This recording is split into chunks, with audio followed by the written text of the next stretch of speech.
homem ele passa a morrer porque ele é sepultado. Porém, ele não é tirado de nós. Ele é sepultado por quê? Porque o novo homem, a nova criatura, ela cresce. Então o homem, ele passa a ter duas vidas dentro de si. O homem carnal e o homem espiritual está dentro de nós. O homem carnal é a velha criatura. O homem espiritual é a nova criatura em Cristo Jesus. E depende da nossa vida deixar crescer o homem carnal ou o homem espiritual. Quando eu entendo que sou uma ovelha, eu começo a matar o homem carnal e deixo nascer o homem espiritual em mim. O homem carnal começa a ser sufocado porque eu já não sou dirigido conforme os meus pensamentos. Não falo conforme eu desejo. Não vejo conforme eu estou enxergando. O apóstolo Paulo ele nos deu uma referência dizendo assim: já não sou eu que vivo em mim, mas Cristo vive em mim. Já não sou eu que vivo, mas Cristo vive em mim. Por quê, irmãos? Porque ele disse: olha, as coisas que eu quero fazer, isso eu não faço. Mas as que eu não quero, são as que eu mais faço. Depois lá na frente ele disse assim: quando eu era menino, quando eu tinha falta de conhecimento, falta de entendimento, eu trocava de roupa e ia para onde eu queria. Mas quando eu me tornei velho, adulto, já não faço mais coisa de menino.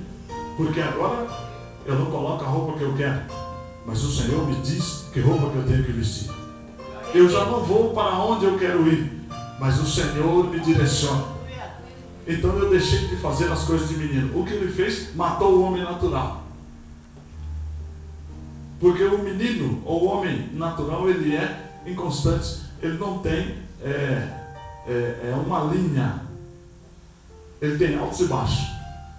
Sabe quando você vai para a igreja, dá aquele fogo, aquela unção, e você diz: hoje eu vou derrotar tudo. Aí você sai da igreja e não derrota nada. Isso é uma inconstância.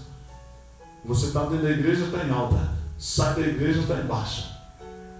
Você ora, está em alta. Para de orar, está em baixa.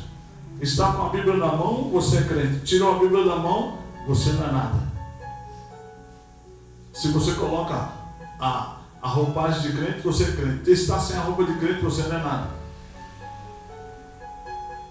A inconstância na nossa vida é uma das portas abertas. E o apostólico, aquele que tem a chamada de Deus e o envio de Deus, ele vive uma vida fixa. Ele vive uma vida alinhada, uma vida aprumada, uma vida reta. Ele não tem altos e baixos. Existe crise na nossa vida, com certeza. Na vida de qualquer um existe crise. Na vida dos profetas houve crise. Na vida dos patriarcas houve crise. Porém, irmãos, eles tinham uma constância. Quando há o declínio na nossa vida, nós corremos risco. Então, a primeira porta que temos que reparar é a porta das ovelhas. Que tipo de ovelha nós temos sido? Qual tipo, irmãos, de ovelha ou de couraça de ovelha, ou a cobertura de ovelha que nós temos tido? É só uma fachada?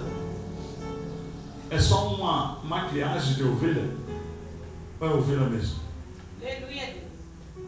Neemias, ele tinha essas duas naturezas. Quando ele estava dentro da fortaleza de Suzã, ele era um homem natural. Mas quando ele recebeu a notícia dos seus irmãos Hanani e os seus companheiros que Jerusalém estava destruída, ele deixou o homem espiritual entrar nele, e ele se levantou e despiu do homem natural e começou a andar no sobrenatural. Por quê? Porque Neemias, ele tinha tudo lá dentro do palácio do rei Artaxerxes. Neemias tinha posição, Neemias tinha um bom salário, Neemias tinha dignidade, Neemias tinha confiança, Neemias era o chefe. Ele não tinha motivos nenhum para deixar a fortaleza de Suzã. Vai mexer numa terra que está destruída, assolada, à beira da destruição. Ele tinha que deixar toda a sua mordomia para ir mexer num lugar que não lhe oferecia nada. Mas o instinto de ovelha que estava em Neemias, ele disse: olha, eu preciso tirar o homem mordomo do rei Artaxerxes. Eu preciso tirar de mim o posicionamento de que sou aquele que está em evidência com o Artaxerxes. Eu preciso tirar de mim de que eu sou aquele homem que o rei Artaxerxes se alimenta porque acredita naquilo que eu faço. Aleluia a Deus. Mas eu tenho algo melhor para me fazer. Eu vou mexer numa terra que está destruída. Eu vou trabalhar para um povo que está desprezado, que está assolado, que está triste, que não tem perspectiva nenhuma para crescer. E o que Neemias fez? Ele se dispôs de toda a sua mordomia e ele disse: não vou ficar nessa zona de conforto. A zona de conforto é para o homem natural. O homem natural, ele quer dormir, ele quer comer, ele quer vestir bem, ele quer passear, ele quer fazer tudo. Isso é a natureza humana. Isso é bom.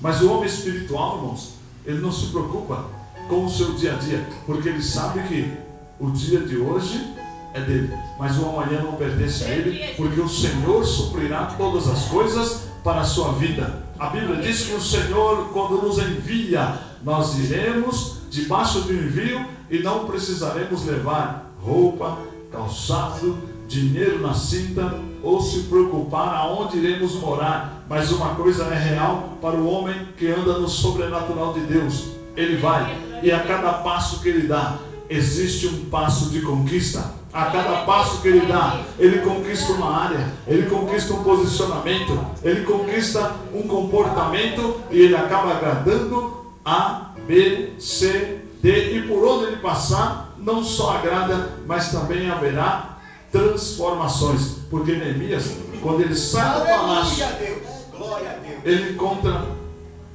algo de especial.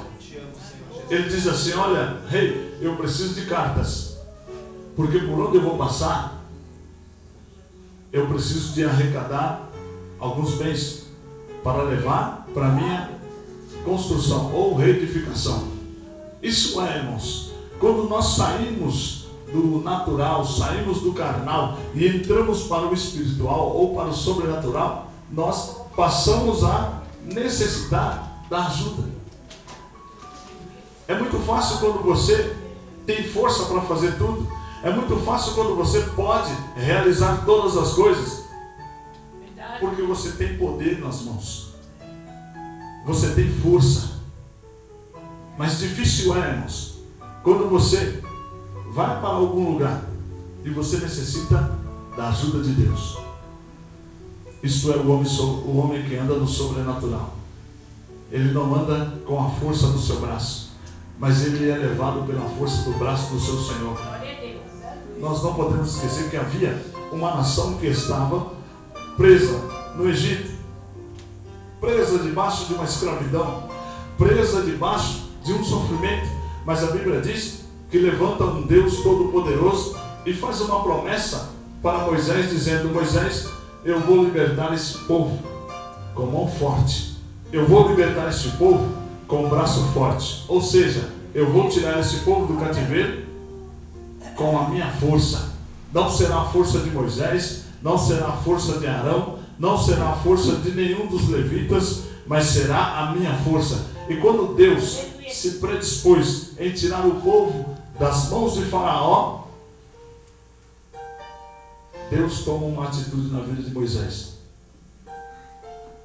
tirar a natureza carnal de Moisés. Moisés foi um menino que cresceu no palácio de Faraó, era considerado como filho da filha de Faraó, tinha todo o conhecimento nas artes dos egípcios, em guerra, estratégia de guerra, sabia entrar, sabia sair. Moisés era um homem que, se ele fosse fazer uma guerra no Egito, ele tinha tudo para vencer. Mas Deus disse a Moisés: Moisés, você precisa se libertar deste velho homem. Você precisa, Moisés, tirar essa velha criatura e você precisa aprender a ser ovelhas. E o que Deus faz? Pega Moisés, manda cuidar de um rebanho de ovelha do seu sogro.